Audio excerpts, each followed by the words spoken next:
कि खौलता हुआ रगों में रणवे शिवाजी वाला, लहू का उफान कभी चुकने न पाएगा।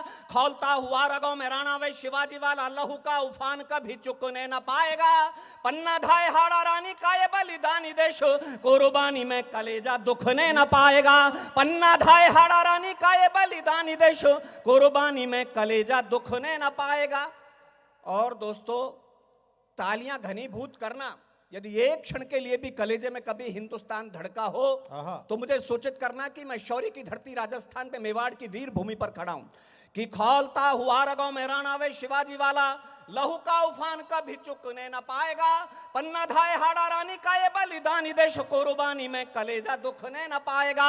शेखर सुभाष अशफाक की धरा है यहाँ, क्रांति का प्रवाह कभी रुकने न पाएगा। 125 करोड़ दिलों में लहरता हुआ ये लाडला तिरंगा कभी झुकने न पाएगा। थोड़ा सा इसका वॉल्यूम बढ़ा दो और इसका थोड़ा सा इको डाल दो भाई, गला ना खींचिए। वो लाया नहीं घर से, वरना डाल देता। जी जी, आइए 4 पंक्तियां मैं इस देश की तरुणाई के नाम पढ़ना चाहता हूं। इस देश की नौजवान पीढ़ियों को के प्रति लोगों की बहुत सारी नकारात्मक टिप्पणियां हैं और धाराएं हैं कि विचारधारा है कि पीढ़ियां बदचलन हो गई। मैं लेकिन जिस कॉलेज में पढ़ाता हूं वहां के बालक योगेंद्र यादव जब करगिल लड़ने के लिए गए तो सीने पर 17 गोलियां खा करके टाइगर हिल पर तिरंगा फहरा करके लौटे। वाह वाह वाह। वो देश के चौथे व्यक्ति हैं जिन्हें बड़ा सम्मान मिला। मैं 4 पंक्तियां इस देश की तरुणाई के नाम पढ़ना चाहता हूं, आपका मन मिले। कि इनसे भले ही व्यवहार में हो भूल चूक, फिर भी ये मस्त जिंदगानी काम आएगी। इनसे भले ही व्यवहार में हो भूल चूक, फिर भी ये मस्त जिंदगानी काम आएगी। कभी कभी मानी और कभी नहीं मानी वह की है जो इन्होंने मनमानी काम आएगी। कभी कभी मानी और कभी नहीं मानी वह की है जो इन्होंने मनमानी काम आएगी।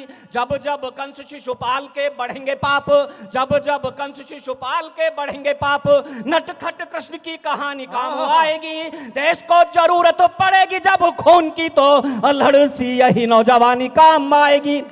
तब देश इन्हीं बेटों की तरफ देखेगा। बहुत अच्छे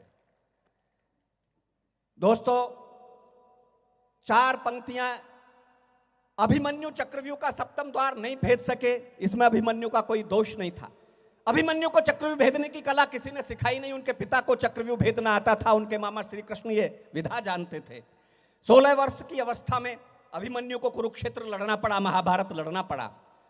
मैं मातृशक्ति बैठी हुई है, सपना सोनी मंच पर बैठी हुई है, मैं पंक्तियां सौंपता हूं। स्वागत है कि डॉक्टर साहब। शिशुओं ने सिंहों के जो दांत गिन के लिखी है, खो ना जाए शौर्य की कहानी इस देश की। शिशुओं ने सिंहों के जो दांत गिन के लिखी है, खो ना जाए शौर्य की कहानी इस देश की।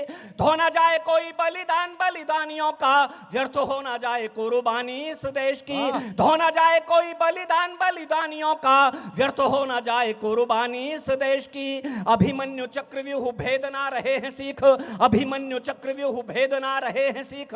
कहीं सो ना जाए मां भवानी इस देश की। और उठाना तालियां दे मेरी पंक्ति आप तक पहुंच जाए।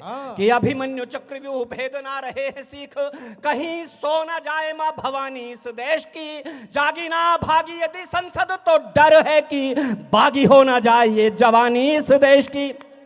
बहुत अच्छे डॉक्टर साहब, वाह वाह। दोस्तों, मैं जिस प्रदेश से आया वहां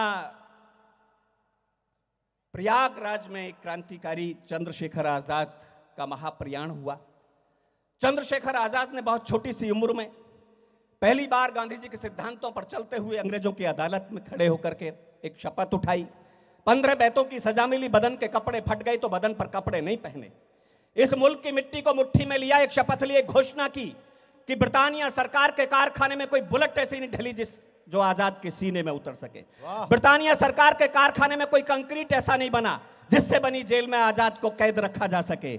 आजाद आजाद जिया, आजाद मरेगा, इस संकल्प का निर्वाह जिस क्रांतिकारी, जिस नौजवान ने 27 फरवरी 1931 को प्रयागराज के अल्फ्रेड पार्क में हजारों अंग्रेजों से अकेले शेर की तरह मुठभेड़ करते हुए अपने माउजर की अंतिम गोली से अपने मस्तक पर प्रहार करके अपना हंसता हुआ जीवन पुष्पमा भारती के चरणों में समर्पित कर दिया, उन्हें प्रणाम करते हैं। बहुत अच्छे।